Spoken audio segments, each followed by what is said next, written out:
சமத்துவம் நேயர்களுக்கு வணக்கம். கதிர் டிவியை தொடர்ந்து சமத்துவம்னு ஒரு சேனல் தொடங்கியிருக்கோம். மறக்காமல் இந்த சேனலையும் கதிர் டிவியை போல் ஆதரித்த மாதிரி சப்ஸ்கிரைப் செய்து உங்கள் ஆதரவை கொடுங்க அப்படின்னு உங்கள்கிட்ட ஆதரவை கேட்டுக்கிறோம். வாங்க விஷயத்துக்குள்ளே போகலாம். என்னன்னு பார்த்தீங்கன்னா, விஜய் அவர்கள் சனி ஞாயிறு இப்போ நடந்து முடிந்த 26, 27 சனி ஞாயிறு கிழமைகளில் பூத் கமிட்டி மீட்டிங் நடத்துகிறேன் அப்படின்னு சொல்லி கோயம்புத்தூரில் நடத்தினார். ஸோ இதையை வைத்துக்கிட்டு அரசியல் அறிஞர் போல் பலர் என்ன சொல்கிறாங்கன்னா, திமுக முடிஞ்சுது, அவ்வளோதான், திமுக காலியாக போகுது அப்படிங்கிற மாதிரி ஒரு சில விஷயங்கள் எல்லாம் பேசிகிட்டு இருக்கிறாரு. இப்போது நீங்கள் இந்த ஜிகிர்தண்டா படம் பார்த்துருப்பீங்க. அதில் ஸ்கெட்ச் ஒருத்தனுக்கு போட்டிருப்பாங்க. கடைசியில் பார்த்தா ஸ்கெட்சு சேகருக்கு இல்லை சவுந்தரு உனக்கு தான் அப்படிங்கும்போது அவன் ஷாக்காவான். பார்த்தீங்களா? அந்த மாதிரி விஜய் அவர்களோட அரசியலில் உள்ளபடியே பலியாக போகிறது யாருன்னு பார்த்தீங்கன்னா அதிமுக தான். அதிமுக பாஜக கூட்டணிக்கு தான் இது ஒரு பெருத்த நஷ்டமாக போகுது அப்படிங்கிறத புரிஞ்சுக்காம திமுகவுக்கு நஷ்டம் அப்படின்னு சொல்லி இணையத்தில் கம்பு சுற்றிட்டு இருக்காங்க சிலர். தன்னை அரசியல் அறிஞர்னு கூட சொல்லிக்கிறாங்க. ஆனால் அந்த அரசியல் அறிஞர்களோட கருத்தெல்லாம் சைபராக போகிறது 2026 ரிசல்ட்டில் தான். ஏன்னு கேட்டிங்கன்னா, ஒரு ஆட்சி 5 வருஷம் இருக்குன்னா எவ்வளோ நல்ல ஆட்சியாக இருந்தாலும் அதற்கு ஒரு ஆன்டி இன்கம்பன்சி இருக்கத்தான் செய்யும். ஸோ அந்த ஆட்சி தொடரணுமா வேண்டாமான்னு சொல்லி அந்த ஆட்சிக்கு எதிரான வாக்குகள்னு ஒன்று இருக்குது. ஸோ அந்த வாக்குகள் ஒரு சேர எதிர்கட்சிக்கு விழுந்தால் தான் அந்த எதிர்கட்சியானது ஜெயிக்கும். அப்படி விழுகாமல் அந்த ஆட்சிக்கு எதிரான வாக்குங்கிறது செதறிச்சுன்னா அந்த எதிர்கட்சிக்கு அது உள்ளபடியே நஷ்டம்தான். உதாரணம் 2016 தேர்தல்.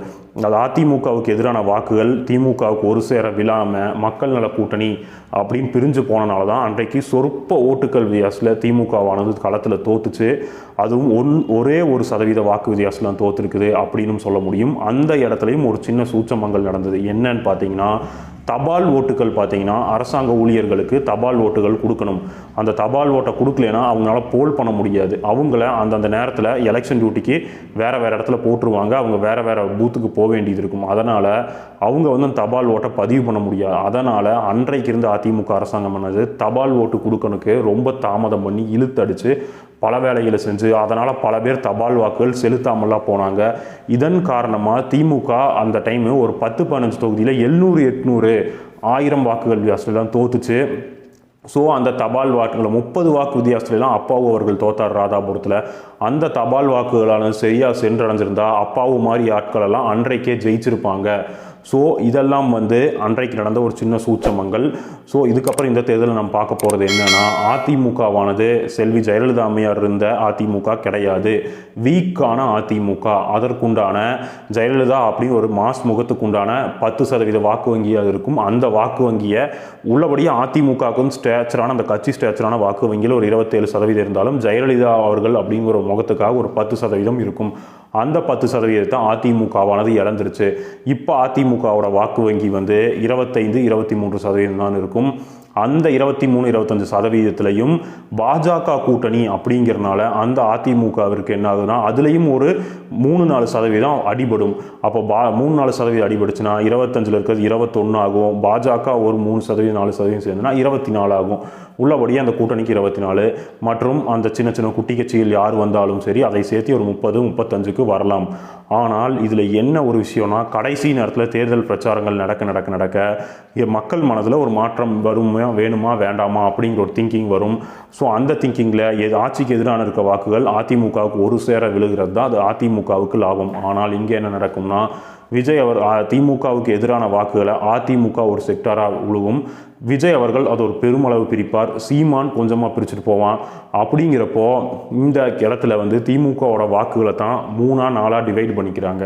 அப்படிங்கிறப்போ அது திமுகவுக்கு உள்ளபடியே சாதகமான விஷயம்தான். திமுக கூட்டணிக்கும் சாதகமான விஷயம்தான். அது மட்டும் இல்லாமல் கடந்த 2006 to 2011 ஆட்சியில் திமுக ஆட்சி மேலே ஒரு பெரிய ஆன்டி இன்கம்பன்சி இருந்துச்சு. இந்த ஆட்சியை மாற்றியே ஆகணும் அப்படின்னு மக்கள் மனதில் ஒரு கோபம் இருந்துச்சு. உதாரணத்துக்கு என்னென்னா, கரண்ட் பிரச்சனையெல்லாம் அந்த டைம் ஒரு பெரிய சிக்கலை உண்டு பண்ணுச்சு. ஆனால் இந்த திமுக ஆட்சியில் இந்த ஆட்சி போகணும் அப்படின்னு எந்த மக்கள் மனதிலையும் பெரிய அளவு ஆன்டி இன்கம்பன்சி கிடையாது. ஆட்சிக்கு எதிரான அதிருப்திங்கிறது ரொம்ப கம்மியான மனநிலையில் தான் இருக்குது. ஆட்சிக்கு எதிரான வாக்குகள்னு ஒன்று இருக்கும் பார்த்தீங்களா, அது அளவுக்கு அதிகமாக இருந்தால் தான் அது ஆட்சியை மாற்றும். ஆனால் இந்த ஆட்சியில் ஆட்சிக்கு எதிரான வாக்குகள்ங்கிறது ரொம்ப சொற்பமாக இருக்குது. அந்த சொற்பமாக இருக்க வாக்குகளை 2-3 பிரிச்சுட்டு போனால் உள்ளபடியே ஆபத்து யாருன்னா அதிமுகவுக்கும் எடப்பாடிக்கு தான். அவர் தான் உள்குமரலில் அழுதுட்டு இருக்கிறாரு. ஆனால் இது புரியாமல் அதிமுகவோட ஐடி விங்கும் சரி, பாஜக மற்றும் ஐடி விங்கும் சரி, ஸோ விஜய் அவர்கள் திமுக ஓட்டத்தை பிரிக்க போகிறாரு அப்படின்னு தன்னை ஒரு இன்டலெக்சுவல் மாதிரி நினச்சிக்கிட்டு டிவியில் உட்காந்து ஆத்துன்னு ஆற்றிட்டு இருக்கிறாங்க. அவங்க ஆத்துறதுக்கு உண்டான பயன் எல்லாமே 2026 ரிசல்ட்டில் தெரியும். ஏன் நம்ம சொல்கிறோன்னா, சீமான் பிரித்த வாக்கையெல்லாம் நீங்கள் கடந்த தேர்தல் எடுத்து பாருங்கள். அவன் எத்தனை தொகுதியில் வாக்கு பிரித்தானோ அத்தனை வாக்குகளும் திமுகவுக்கு சாதகமாக இருந்திருக்குது. ஸோ என்ன சொல்ல வரோம்னா, திமுக ஆட்சிக்கு எதிரான வாக்குகள்ங்கிறது இப்போ ரொம்ப சொற்பமாக இருக்குது. ஏன்னா ஆட்சி மேலே பெரிய அளவு அதிருப்தி இல்லை. ஏன்னா இந்த ஆட்சியால் பயனடைந்த நலத்திட்டங்கள், எளிய மக்கள் அடைந்த நலத்திட்டங்கள், ஏன்னா மகளிருக்கு 1000 ஆகட்டும், அது சாதாரணமாக இங்கே ஒரு நடுத்தரத்தை மீறின ஒரு இடத்துல உட்காந்துட்டு ஒரு நல்ல சிட்டியில் ஒரு லெவலில் இருந்துட்டு இந்த மாதிரி இருக்கவங்களுக்குலாம் எதுக்கு இந்த 1000 சும்மா கொடுக்குறாங்க, சோம்பேறி ஆக்குறாங்க அப்படின்னு பேசுவாங்க. ஆனால் அந்த பலனை அனுபவிக்கிற அடித்தட்டு மக்கள்கிட்டையும், ஒடுக்கப்பட்ட மக்கள்கிட்டையும், பொருளாதார ரீதியாக ஒடுக்கப்பட்ட மக்கள்கிட்டையும் நீங்கள் போய் கேட்டிங்கன்னா அது அவங்களுக்கு உள்ளபடியே ஒரு பெரிய பயனாக இருக்கும். அதாவது ஒரு பெண்மணிக்கு 10,000 தான் சம்பளம்னு வச்சுக்கோங்களேன். அவங்க அந்த 10,000 வாங்கிட்டு பேருந்தில் போய் அந்த பேருந்துக்கே மாதம் ஒரு 2,000 செலவாயிரும். அப்படிங்கிறப்போ அந்த பேருந்து கட்டணமும் இப்போ மிச்சமாகுது. ஏன்னா மகளிருக்கு இலவச பயணம், அந்த பேருந்து கட்டணம் மிச்சமாகுதா? தன் வீட்டில் ஒரு பெண் பிள்ளை இருந்ததுன்னா, கல்லூரி படிக்குதுன்னா அந்த பொண்ணுக்கு செலவுக்கு காசு கொடுக்க வேண்டியிருக்கும். ஸோ அதுக்கும் இப்போது அந்த பெண்ணுக்கும் பஸ்ஸு ஃப்ரீயே.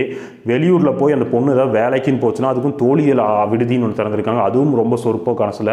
அது மட்டும் இல்லாமல் காலேஜ் படிக்கிற பொண்ணாக இருந்ததுன்னா அந்த பொண்ணுக்கு மாதம் 1000 ரூபா, அரசு பள்ளியில் படித்த பொண்ணுக்கு. அப்படின்னா அப்போது ஒரு குடும்பமானது, பொருளாதார ரீதியாக ஒடுக்கப்பட்ட குடும்பமானது ஆப்வியஸாக இந்த ஆட்சி மூலமாக எந்த ஒரு தீங்கை அனுபவிக்கல. அவங்களுக்கு அது ஒரு பயன்தான். அதனால் இந்த ஆட்சி போகணும் அப்படின்னு பொருளாதார ரீதியாக ஒடுக்கப்பட்ட மக்கள்கிட்ட எல்லாம் எதுவுமே கிடையாது.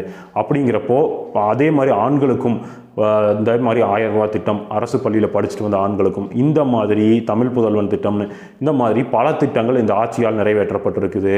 அது மட்டும் அல்லாது சிறுபான்மையினர் மக்கள் மீதான வெறுப்பு பிரச்சாரங்கள் தடுக்கப்பட்டிருக்குது. அவங்க பாதுகாப்பை அரசானது உறுதி செஞ்சு கொடுத்துருக்குது. திருப்பரங்குன்ற விஷயத்திலே பார்த்துருப்பீங்க, பாஜகனால் எந்த கலவரமும் செய்ய முடியல. ஸோ இதெல்லாம் வச்சு பார்க்கும் பொழுது என்ன தெரியுதுன்னா, ஆட்சிக்கு எதிரான வாக்குகளை விஜய், சீமான் போன்றவர்கள் பிரிச்சுட்டு போகும்போது உள்ளபடியே ஆப்பு யாருன்னு பார்த்தீங்கன்னா அதிமுகவுக்கு தான். இது தெரியாமல் அறிவிலி போல் சில பேர் டிவிலையும் நெட்லையும் உட்காந்துக்கிட்டு திமுகவுக்கு எதிராக வன்மத்தை பரப்பிட்டு இருக்கிறாங்க. நீங்கள் பரப்புங்க, ஒன்றும் பிரச்சனை இல்லை. 2026 ரிசல்ட்டில் நீங்களே தெரிஞ்சுக்குவீங்க அது என்ன முடிவு வரப்போகுது அப்படின்னு. ஸோ ரிசல்ட்டுக்கு அப்புறம் நம்ம மறுபடியும் இதை பற்றி பேசுவோம். நன்றி, வணக்கம். அடுத்த காலையில் சந்திப்போம்.